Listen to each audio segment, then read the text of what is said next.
Hello, everyone, and welcome to Spiral Out Podcast. I'm your host, Chris West. Today I'm joined by Seth Shostak. He's the senior astronomer at the SETI Institute and co host of Big Picture Science. Seth has spent decades searching for evidence of intelligent life beyond Earth, and he also hosts a really cool science podcast. So, hope you enjoy the episode. Make sure you go to rockabilia.com for all your merch related needs. Use Spiral Out at checkout for 10% off your order. Again, very interesting and awesome podcast about aliens and AI and cool stuff. So enjoy Spiral Out. Hello, everyone, and welcome to Spiral Out Podcast. I'm your host, Chris West. On today's show, we have Seth Shostak, right? Is that how you say your last name? That's good enough. Good enough. Seth is a senior astronomer at the SETI Institute, and you also co-host the Big Picture Science podcast. And if you don't know, SETI is I'm trying to remember the acronym, the study or search for extraterrestrial intelligence. That's it. And you spent decades searching for evidence of intelligent life. You have a degree from Caltech, if I can't remember, in Princeton as well, or I'm somewhere close. No, you're exactly correct. Although in the opposite order, not that it matters. Fair enough. Extraterrestrial intelligence. Yes. Well, it's not the only job I've had, but that's certainly been my job of the last, 10 or 20 years, something like that. Fair enough. Can you give the audience a little bit of background on yourself, a little more than I gave, and kind of how you got into all this? Well, my background is of little interest except to my relatives. And to be honest, they're not all that interested either. But I've always been interested in, astronomy. I built a telescope when I was a kid and, then went to school, studied physics and astronomy as a consequence of that interest. And then after that, worked at a radio observatory, both in the United States and West Virginia, and also in Europe, in the Netherlands. And then I came back to the United States. My relatives were keen to have me closer than on the other side of the Atlantic, and briefly worked with one of my brothers on a software startup. And then after that, I took a job at the SETI Institute here in the Silicon Valley. And that's kind of it. I mean, for the rest, I can cure insomnia, put it that way. I think a lot of people, it's funny because you say you can cure insomnia. There have been plenty of times where I've listened to scientists talk about space to fall asleep. What was it initially about SETI that drew you in? Because again, you got your degree in astronomy and physics, but what drew you to actually wanting to search for intelligent life? Well, I think that the answer to that is the movies I saw as a kid. Right. I grew up when there was a large spate of science fiction films, involving, aliens, most of them. And very frequently the aliens would come to Earth. That was the usual scenario. I think it's because it was cheaper than trying to film something where we go to the aliens. And, they would come to Earth. Usually their only intentions were to level Los Angeles or something else that would somehow benefit the universe. And I found these stories very interesting. And then when I, moved to this part of the country, which, as I say, is in the Silicon Valley, I found out that the SETI Institute, which was trying to find these aliens, was located nearby. They offered me a job, and I didn't say no. So what does your job entail, like, on a day-to-day basis? What does a normal day look like for you? Yeah, well, most normal days these days, since I'm half retired, I don't have too much to do except maybe work on one of my many, many hobbies. But at the Institute, my job is mostly, to be honest, mostly writing stuff, right? Okay. The experiment that we are running, the principal experiment in any case, is to try and eavesdrop on alien broadcasts. In other words, try and pick up radio signals that would tell us that there's somebody out there who's at least smart enough to build a radio transmitter. So Mhm. that's our definition of intelligence. And, we just use big antennas. There's some here in California that we use. They're about, I don't know, 300 miles north of San Francisco, roughly. And we use this. We point these antennas at nearby star systems, tune over as large a range of frequencies as we can, and try and find a signal. So I heard there are about 40 of these antennas that you guys have. Yeah, yeah, that's roughly the number. The antennas themselves are not huge. They're like, I don't know what they are, 25, 30 feet in diameter. So they would fit in a big garage if you had a Sure. garage with a high ceiling. But there, as you say, there are many of them, dozens of them, and we connect them together in such a way that they function as sort of one big antenna.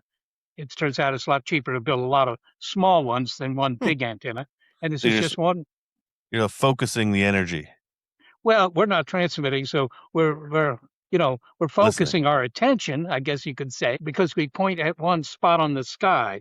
And by having lots of antennas, it turns out you can sort of restrict your gaze to a very narrow, very small patch of the sky. And that turns out to be an advantage if you're trying to find a weak signal because you're less susceptible, you're less sensitive to interference caused by our own activities, our own being Homo sapiens activities here on Earth. So how do you guys decide where to point the antennas?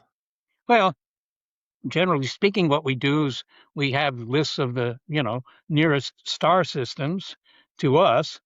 And we kind of rule out stars that are very different from the sun because those presumably won't have planets that are anything like the Earth. There are lots of astronomical considerations here. But in general, we just go from, star lists where the distances are known. We pick the star systems that are closest to us because those signals would be the strongest. Have you guys ever, or have you personally ever come across a signal that made you think this could be what we're looking for? Yeah, yeah, more than once actually. We've had that happen on occasion, and particularly when you think about it, I mean, it's not unexpected because you have this very sensitive system consisting of all these antennas and very very high performance receivers that can simultaneously monitor literally millions of different channels, different frequencies on the radio dial. So it's not surprising that you pick up signals occasionally. But of course, what you need to do before you call up the local newspapers. You have to convince yourself that that signal is really coming from space and not from a diathermy machine a couple of miles away or something like that. So it takes a while to usually takes a couple of hours to rule out that that signal is just terrestrial interference. But that has happened more than once, and you often get quite a bit excited about this. Right. You figure maybe this is it. Because I know in the last couple of years, there's been this, I don't want to say push, but the government or something has released video footage of aircraft and whatnot. And I think, I forget what the new acronym is, but similar to UFOs. UAPs. Yeah, UAPs. And like I said, there has been a push in that area. How does that affect what you do? Well, probably not at all, other than the fact that I get asked about it fairly frequently. Oh, fair Look, enough. we're not looking for aliens that might be buzzing our airspace, Sure. right? That that's a preoccupation of the public. Roughly half the public, I think, in surveys, in any case, roughly half the public believes that aliens are visiting the Earth and that the government is covering it all up and that kind of thing, which would be amazing if our government could do that. Right. I've worked for the federal government. I've never been convinced they could do that. But in any I have case, a very similar opinion. It's like asking the DMV to do a cover up. They don't care. well, it's not that they don't care. I don't think they could do it, right? Fair enough. I mean, because you wouldn't believe it yourself. I mean, if you think of the scenario that would take place, because you're monitoring these receivers looking for a signal.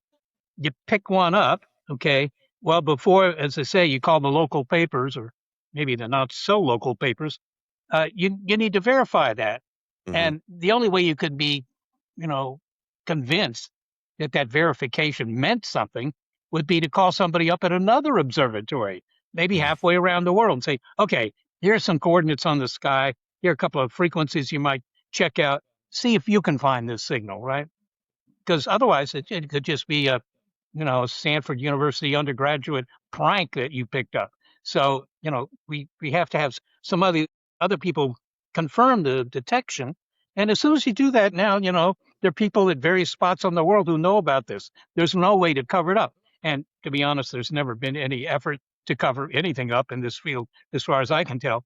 But they couldn't cover it up anyhow because you have too many people involved. Fair enough. What do you think our ideas about aliens, or do you think our ideas about aliens are too much shaped by movies and religion and human culture? Well, they certainly are shaped by all of that. And, Hmm. it's hard to avoid that. I mean, obviously, it's like saying, well, what are our, I don't know, ideas about ghosts? What Sure. shapes those? It's all the same things, right? It's books, it's movies, television, whatever.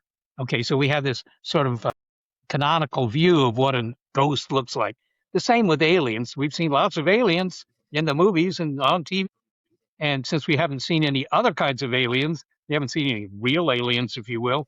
We base our conception of these things on what we've seen in fiction. Now, that isn't to say the real aliens would be anything like the ones you see in, I don't know, Close Encounters of the Third Kind or some other movie, but because those aliens are concocted by Hollywood, not by scientists. But even scientists wouldn't know what they might look like. My personal opinion is that the aliens we're likely to hear from are probably not even biological. They're probably machines, but Hmm. whatever. We have no idea what they might be like. And consequently, almost anything goes. Machines meaning like they would be sending out their own version of AI or something of that nature. They would be AI. Yeah. Yeah. Think about suppose you were born 100 years from now, Chris, Yeah. and you look back on this century, the 21st century, and you think, well, what did they do that was important? Well, I mean, we do a whole bunch of stuff, some of which is modestly important.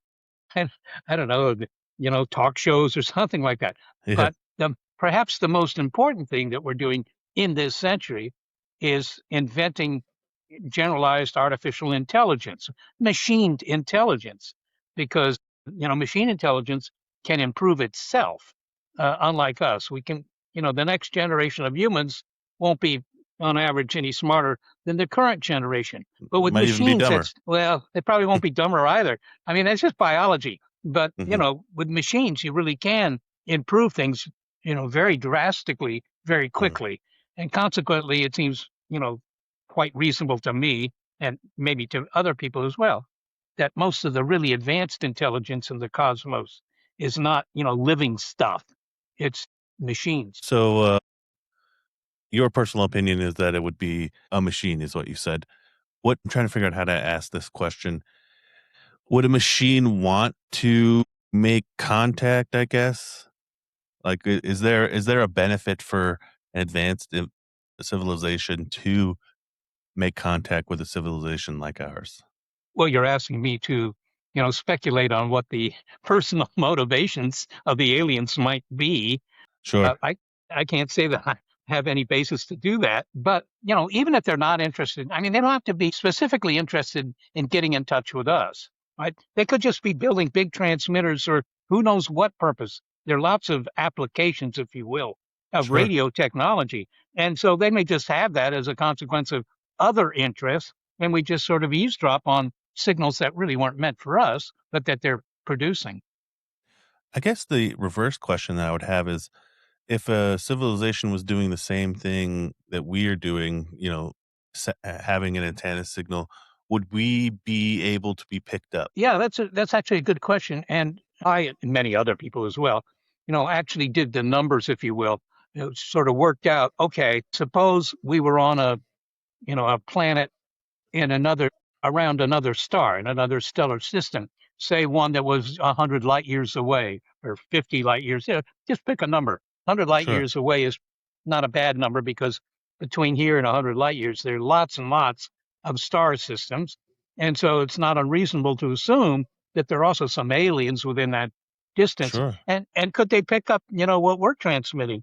And the answer is, well, it depends on how much money they want to spend on it. If they build a big enough receiving set up, big enough antenna, they could fairly easily pick it up. So, you know, we're not lying low. We're broadcasting our existence out into the cosmos 24 hours a day. Are we spending the kind of money that would be able to pick up ourselves? No, I don't think so. Well, I mean, depends on the distance, of course. Sure. Pr- Probably not. I mean, the strongest signals that we produce are from our radars, right? The kind of radar systems you have up in the Arctic or the subarctic, right, which are designed to find incoming, missiles from the Soviet Union or whatever, that kind of thing. Those sorts of technologies. And, we weren't, I mean, we're not doing that to broadcast to the aliens. But if the aliens have a big antenna farm, they could inconceivably pick that up. They could know we're here. What are your thoughts on, again, I hope this isn't an offensive question, but I am curious on your thoughts of like ancient aliens or ancient civilizations maybe being thought of as extraterrestrial. Yeah, well, I don't know. I studied Latin in high school. So I took an interest in ancient civilizations, particularly the Roman civilizations, if you consider that ancient. I've been to Greece too. That's a little more ancient, but not terribly much. But if you look at the TV show Ancient Aliens, and I must confess, I've actually been on that show a couple of times. So maybe I'm just too skeptical. But you know, I don't think that our predecessors, if you will, ancient humans, have Yeah. been in touch with the aliens. I mean, there's no evidence for that, and they don't have the technology to listen for radio signals or flashing lasers or anything like that. The only way they could have known about the aliens is if the aliens came and landed, right? Yeah. And while a lot of people figure that the aliens have landed, I go to the Smithsonian whenever I'm in Washington, and I don't see any exhibits about ancient aliens. And I think that if there was evidence that there were ancient aliens, that would be the most popular exhibit in the whole building. Fair enough. It's funny because I think a guy like me who maybe dives into that world without getting maybe enough actual science behind what I'm looking at. I'm just being told, hey, this could be a possibility, or these ruins over here might be the result of some type of ancient alien, uh, I don't know, cahooting or something of that nature. It's interesting to talk to somebody who is working in a different field that again maybe you seem to be a little more skeptic than I may have thought, which is a good thing, I think, to get a Well, different perspective. yeah, I suspect I am. I mean, as I say, well, put it this way. As one of my colleagues once said to me, with regard to all of this, he said, "Look, Shostak, if I thought that any of that were true, if I thought that there was some possibility that our ancestors, were in contact with aliens or were aliens or visited aliens or whatever, he would spend all his time working on that. It's hard to imagine a more interesting story Sure. than the possibility that our predecessors were in touch with cosmic company. But there's no reason to think that, not from a science perspective, or for that matter, from an historical perspective either. Well, it makes sense. Again, because I'm not a Joe Rogan fan, but I've listened to some of his talks with, I think his name is like Dr. Grant or something of that nature. But it is it is it is interesting to have that perspective, to actually hear that from a scientist. That it seems logical. If that did exist, why wouldn't we spend all of our attention looking at that? Yeah, it wouldn't even have to be all of our attention. At least, spend some of our attention. You Sure. would think that maybe a few hundred or a few thousand scientists around the world would be beavering away at that question, but they're not. Fair enough. Do you, now this is maybe an odd question now that we've talked a little, but I'm curious on you said that artificial intelligence would be what we would most likely find if we did make some type of contact or picked up a signal. I'm wondering again, I'm asking you to speculate on motives behind a species we haven't found or something, but I'm curious on where creativity and art might come into something like that. If that would be because again, there's a duality now with AI and the artistic world. A lot of artists are really upset with AI. I'm curious if you have an opinion on that. Well, I think it's not only the artists. I mean, there are lots and lots of jobs, Yes, yes, including yes. my job, for example, a scientist, right? Where the AI might be able to do a much better job, right? Hmm. Who's going to find the cure for cancer, if you will? I mean, just to throw something out there, is it going to be some human somewhere, or is it going to be a machine? And it Yeah, might be that the machine will find it much more quickly than we can. In which case, you say, "Hey, great, we're happy for you to do that." But I I, I think the fact that our if you will, our brethren in the galaxy, the smarter ones, might be machines. I mean, I'm not terribly troubled by that, but you don't have to believe it. It's just an idea based on the fact that synthetic intelligence, artificial intelligence, has a lot of advantages over biological intelligence. I mean, just think about it. Yeah, your own trajectory for that matter. You're born, and for 6 years, 7 years, you have some fun.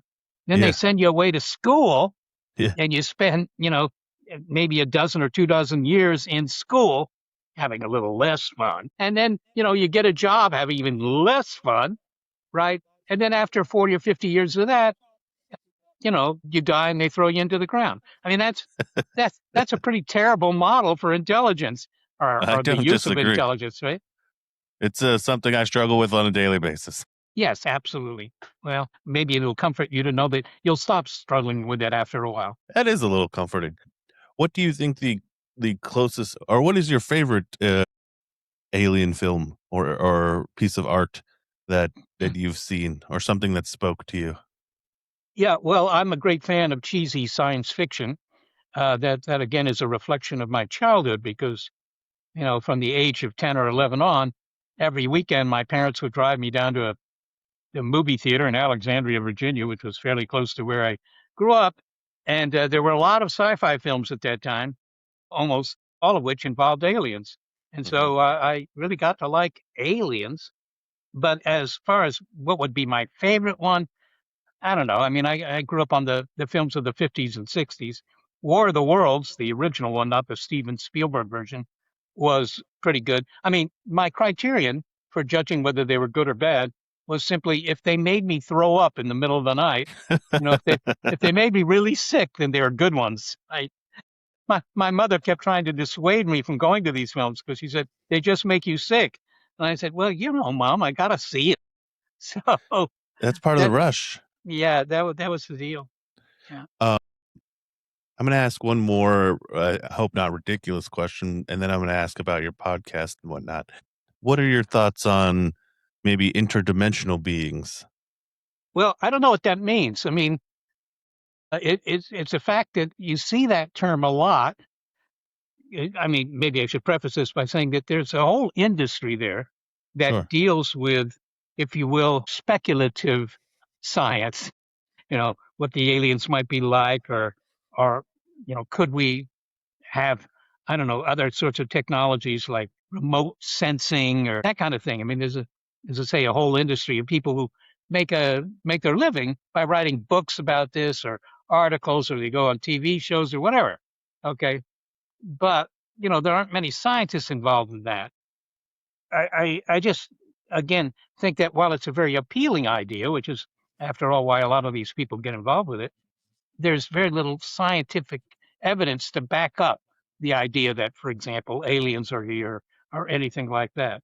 But it's Sure. it's very intriguing, and it has a very strong storyline. Yeah, it Any sort does. of fiction, right? I mean, the aliens come here, and usually they're bad natured, and they're ticked off for one reason or another, and they just try and destroy civilization here.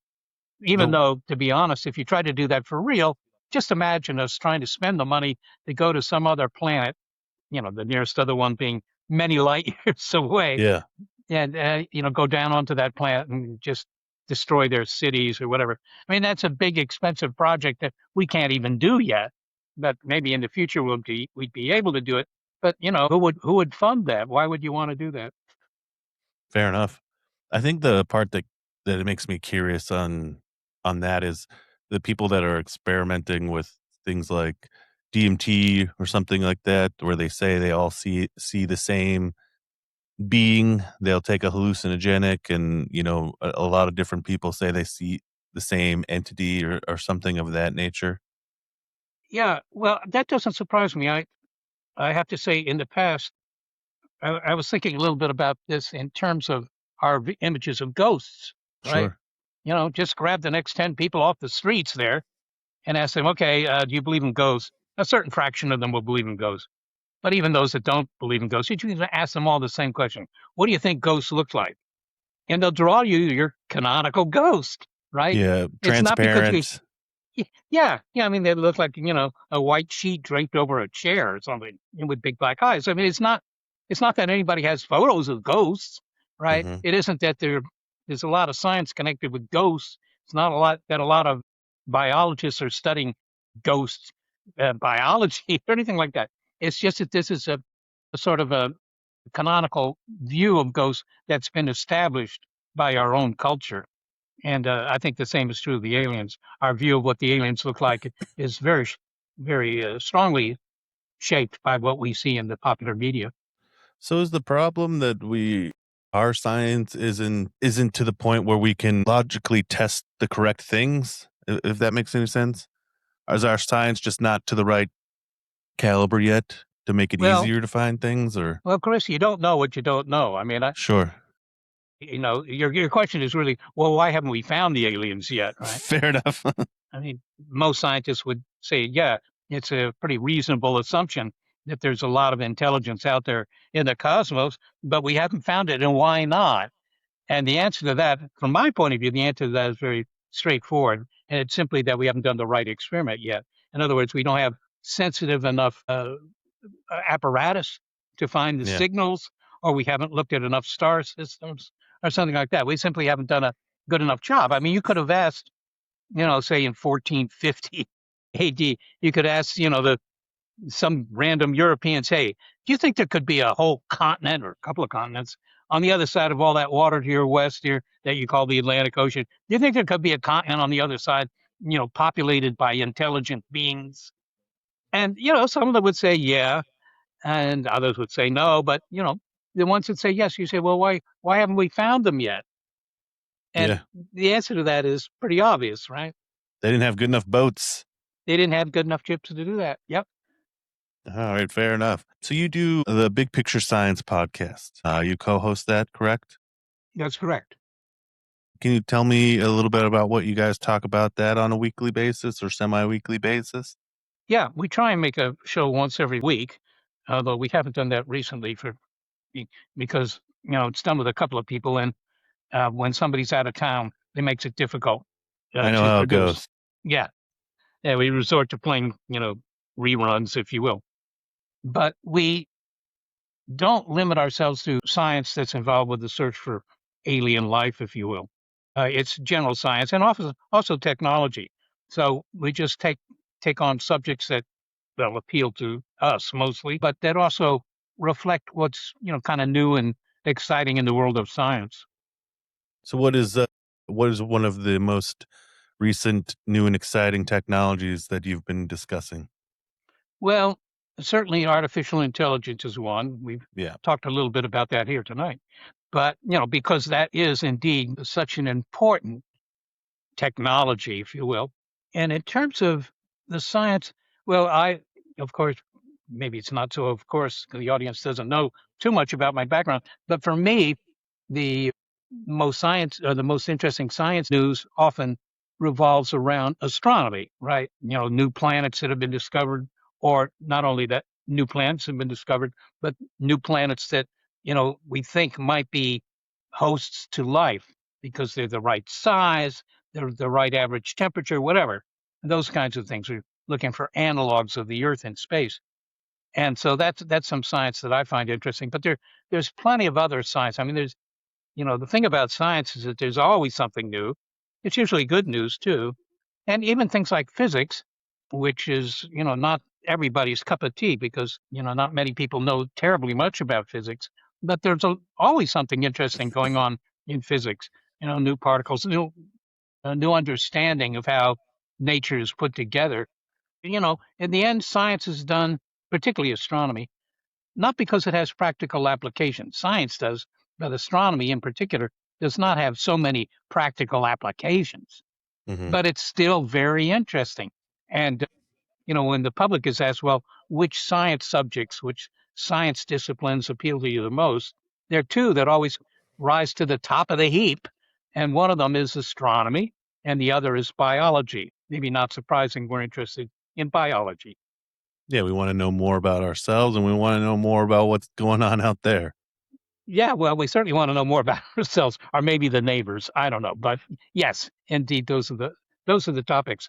And as I say, it's not surprising, but those are the topics that we tend to cover more frequently on our radio show. I have a I have another question about AI. Do you think that the benefits outweigh the concerns that people have? Well, I'm sure they will eventually outweigh them. I mean, in the short term, all sorts of terrible things could happen, I suppose. But that's true with any new technology, right? I agree. Yeah, Think what was happening 150 years ago when machinery began replacing the kind of work that a lot of people did, right? Sabotage. That word, of course, comes from the people that were throwing their wooden shoes into the looms that were sprouting up in England and also New England for producing cloth. This was work that had been done by people at home, right? But now suddenly there were big factories that were putting these guys out of work. So you're not going to be a great sympathizer for that kind of new technology. But that sure. I only say that because this is very frequently the case that new technology does indeed tend to be disruptive. And but if you don't adopt it, well, the guys over in the next country will Yeah, adopt it, and well, you'll be out of business. So like they say, if you want to or make an omelet, you got to break some eggs. yes, yes, I like it. I like eggs too. Excuse me. What do you think is the draw for people in wanting to search for life on other planets? Yeah. Well, some will say, look, we want to know about it because for very, if you will, practical reasons. If there is some, intelligent species on a planet that isn't terribly far away, we might be able to engage in a back and forth communication and learn something from them, Yeah, right? I mean, what could the Romans, what could the cavemen have learned from us, right? Assuming they could communicate with us, they could learn all sorts of stuff that might, in fact, improve their lifestyles a great deal. Okay, so there's that sort of practical thing, but I I don't think that most scientists, or at least many scientists, do research for that reason. It's not because they want to find some new application by studying this aspect of science or whatever, and then being able to apply that to some product or some process, stuff like that. I mean that happens, but those scientists are what are called that's applied science, and those people work for typically DuPont or IBM, or they work for a big company which obviously has a motivation to commercialize any new science. But scientists who aren't working for a big company, that are working in academia, for example, or for a nonprofit organization like the SETI Institute, for them, it's just curiosity. It's just curiosity. And that sounds trivial to a lot of people. Oh, you're spending all this money and it's just curiosity. But, it's curiosity that has led to the big developments in science, right? Albert Einstein, Isaac Newton. These people, they, they weren't trying to develop a new product. They were just curious.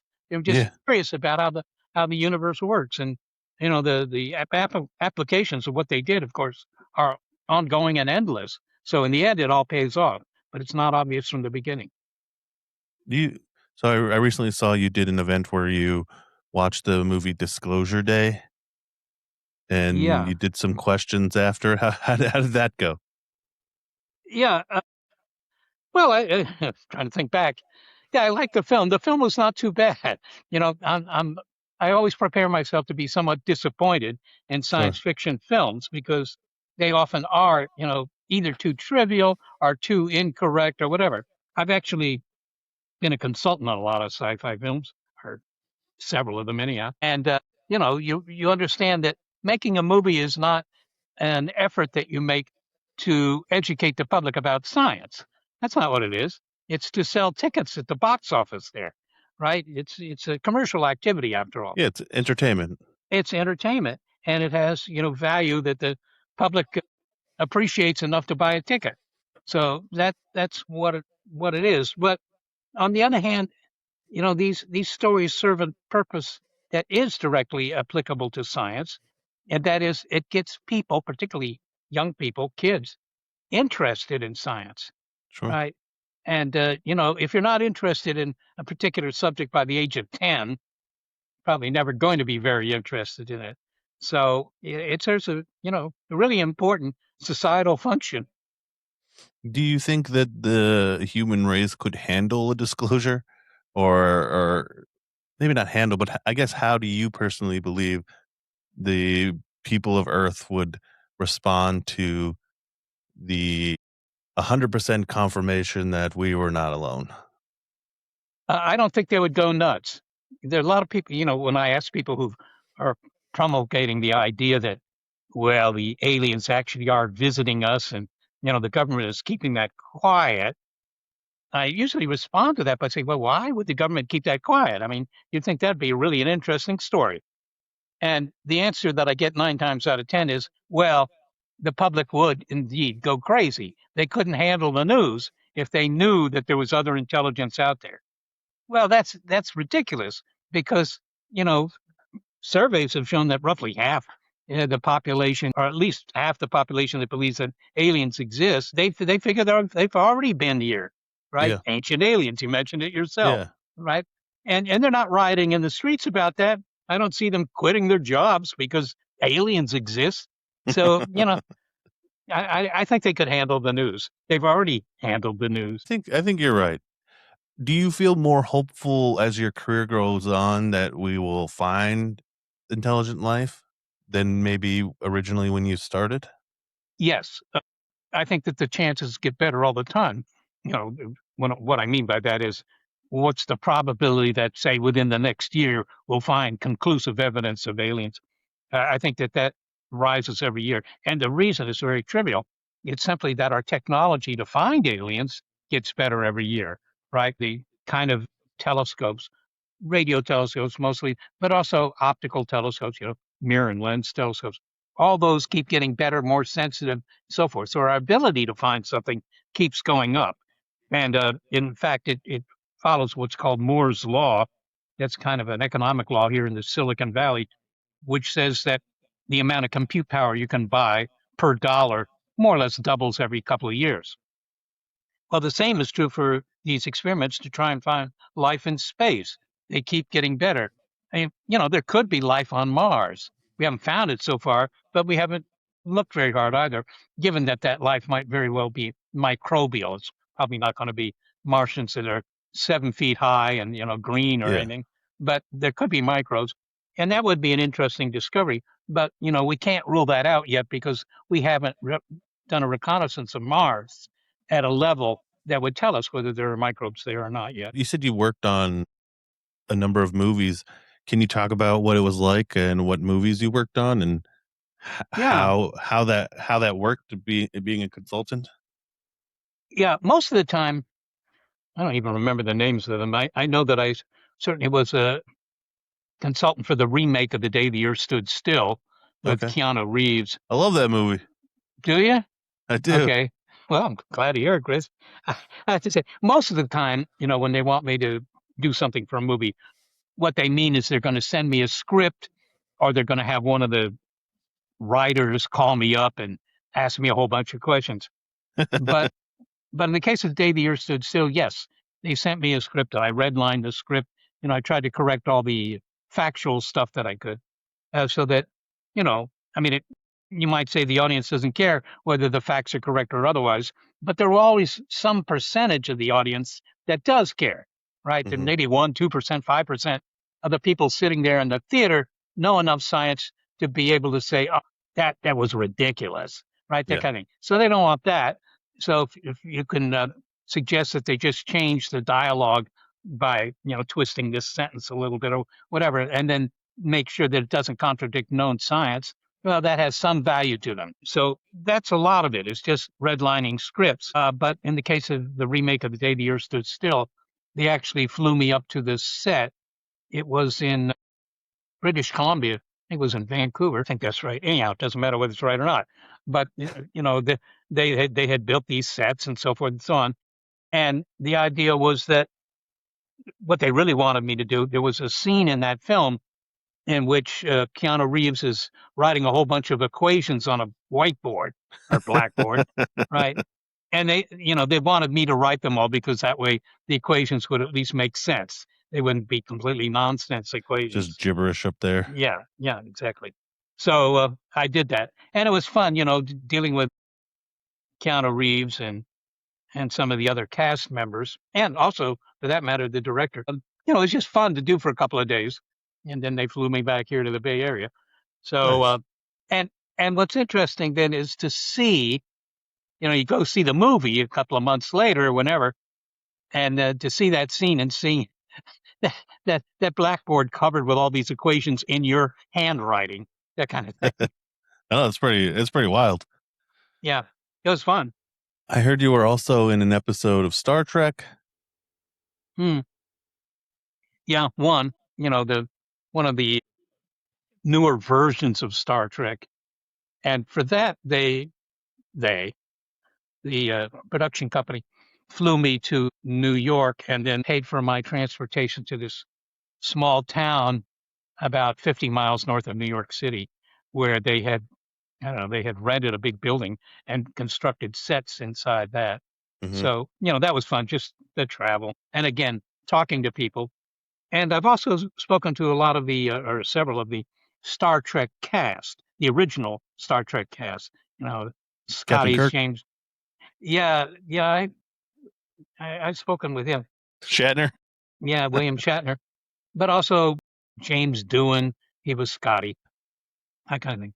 What hadn't appreciated at the time, by the way, which I later found out was true, that very often the navigators on ships, a couple of hundred years ago, were from Scotland. There was some reason that the Hmm. Scots said, "Yeah, we're better at ship navigation than other people, or at least they had more training." Anyhow, so that was based on something real. What questions about alien life are people not asking that you think they should be asking? Well, I don't think that there's anything I feel they should be asking. They should ask whatever they want to ask, but I think that the biggest mistake I think they make, and it's not earth shattering or anything like that, but they always seem to, or often seem to assume that the aliens will think the way we do, Gotcha. that what we find interesting and important is the same thing that the aliens will find interesting and important. The other conceit that's obviously wrong in a lot of science fiction is that the aliens have come to Earth to abduct us for breeding experiments. And, And that probing. yeah, yeah, exactly. And all that does is reflect our own obsession with sex, right? They're not going to abduct us for breeding experiments anymore. Like that's about as likely as me abducting some of the insects in my garden here for breeding experiments. You know, I don't have a lot of interest in that. I really enjoy your disposition on some of these things. Oh, It's quite funny to me, and I mean that with a massive amount of respect. oh, of course. Well, thank you. Uh, so is SETI? So when you go in, is this a place or is it spread out throughout the country? Because again, you said you had antennas. You said about 300 miles north of San Francisco. Yeah, yeah, roughly. Well, the SETI Institute is where some of the scientists work. I work at the SETI Institute, and the actual institute is a brick and mortar building, if you will, and that's here in Mountain View, as I say, Mountain View, California, Silicon Valley. But most of the scientists don't actually come to the institute. I mean, they can get a desk there if they want, but I think the majority of them don't. They work from home, or they live far away from the West Coast and they're working from home wherever they live. And that's because and the majority of them in any case, they fund themselves, right? They Hmm. they write grant proposals to the National Science Foundation or NASA or whatever. And so they're running on money that they themselves have raised. So, the boss can't insist that they come to the office. They pay themselves. Right.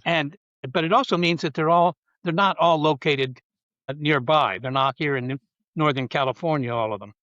So, there are some that are in other parts of the U.S., Canada to some extent, and in Europe. There are a number of them in Europe. So, you know, they're kind of all over. You don't see a lot of them all the time. Is that where conventions come in? Those are the types of places where you guys gather? Well, the individual scientists might, right? For example, if there's a meeting of the American Astronomical Society, for those of our scientists who are into astronomy, I only use that example because that's my background. But if they're interested in astronomy, they might go to one of these conventions to hear about the latest research.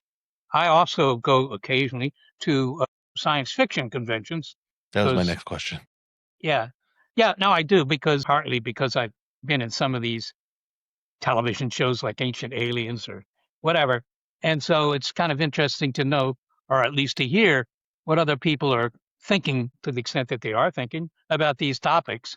So, it's just an interest, but it's not that anybody pays me to do that unless the convention itself pays me, in which case they expect that I'm going to give a presentation. They want value for their money. Sure. This is a little more of a disheartening question, but since you have not found any signals, does the silence of the universe, is it ever unsettling to you? How quiet it is? Yeah, was a famous scientist of the 17th century, I believe, who said that the silence of the cosmos. He had different wording, but terrifies me. And that isn't quite the kind of silence you're talking about here. But what you're saying is the fact that we haven't ever discovered any conclusive evidence of anybody out there. Does that scare me or disappoint me or something? I mean, obviously it's disappointing, Sure. right? But I think it will eventually happen. And when it does, that'll be something that everybody will know from then on and forever, right? That there's somebody else out there. That will be, a big shift in our view of ourselves. I mean, in the same sense that your average, Spaniard, if you'd ask them in, 1490, you think there are other societies out there on the other side of all this water? As I said, some of them would say yes, some would say no. But once that had been established during the age of exploration, well, everybody's mindset was a little different then because they knew there was something out there. They knew they weren't the only kids on the block. There were other kids on the block. Sure. And while most of them would never, ever cross the Atlantic themselves or meet anybody from the Americas, they would still know that. So it would change, I think, their perceptions. Hmm. What do you think the search for intelligent life has taught you about humanity here? Well, maybe not too much. I mean, there's some observations, and I think that sort of harkening back to something I said a little earlier, it's that Homo sapiens tend to view the cosmos, and in particular, the possibility of other beings in the cosmos, in terms of their own experience, right? That Sure. the aliens are going to be something like us. Hey, and just watch Star Trek or whatever, or any other sci-fi movie or TV show. The aliens are kind of like us, although they tend to dress in garb that would have been more appropriate for ancient Greece, I guess. But Yeah. but they're basically like us. They have the same sorts of interests, the same sort of emotions. They generally speak in unaccented American English, that kind of thing, right? So they're us. That's it. But Hmm. this, I mean, when the Greek dramatists were writing their plays, and the people in the plays were, even the gods, they were basically their neighbors. They were humans, right? Because Yeah. you write about what you know about. Fair enough. So people tend to, what you're saying is people tend to put up a mirror or project what they, as opposed to maybe thinking more outside the box of what aliens could possibly be. Yeah, yeah. Shakespeare made some comment about that, saying that what he was trying to do was hold a mirror, as it were, up to ourselves, right? Hmm. That's what he was trying to do. And, you know, that's the basis of good storytelling, of course, because you can relate to it. I'm gonna these two questions I ask everybody that comes on the show. First one, what is the best advice that you ever gotten from in your field? That's hard to say. I'm not sure that I got a whole lot of advice in my field when I was Or when I was maybe just younger. as a human being on this Yeah, planet. well, I get a lot of that kind of advice, mostly from people who have something to say about my behavior. But when I was in middle school or junior high school, as it was called back then, some people told me to study electronics. I didn't do that, but I did, take some courses in electronics, and I had many hobbies, as I may have said earlier, quite a few of which are connected to electronics, ham radio, or just building stuff, wiring up stuff. Hmm. And so that advice was pretty good because I did follow up on that, and I think it's been useful to know some electronics, particularly in the line of work that I'm in.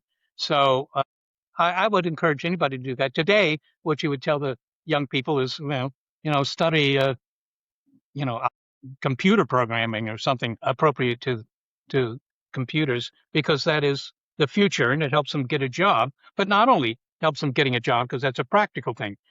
What it also does is to give them the background to understand technology they're going to be interacting with for the rest of their lives. So that's a good thing. You kind of answered my second question, which is what advice would you give to other people? Yeah, yeah, that's what it would be.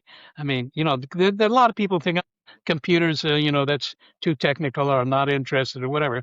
And sure, you don't have to make a career out of it, but people should at least be required to, I don't know, just take a basic, and that's a language here, programming course, just to Yeah, I understand agree.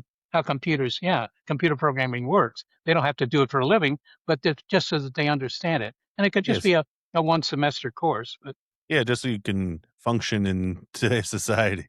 right, right. The last one I have is there any lasting thoughts or thing something that you want to express about what you do that you wish the general population would understand more? No, not really. I mean, except maybe to say this, you know, we've thought about, when I say we, I mean, human beings have thought about the possibility of other populated worlds for a long time. Mhm. The ancient Greeks certainly thought about it. They just assumed that everything they could see in the night sky, which we call stars now, but and a few planets, that they were all populated. They just assumed this, not on the basis of any observations or any real science, but it was just their philosophy, if you will.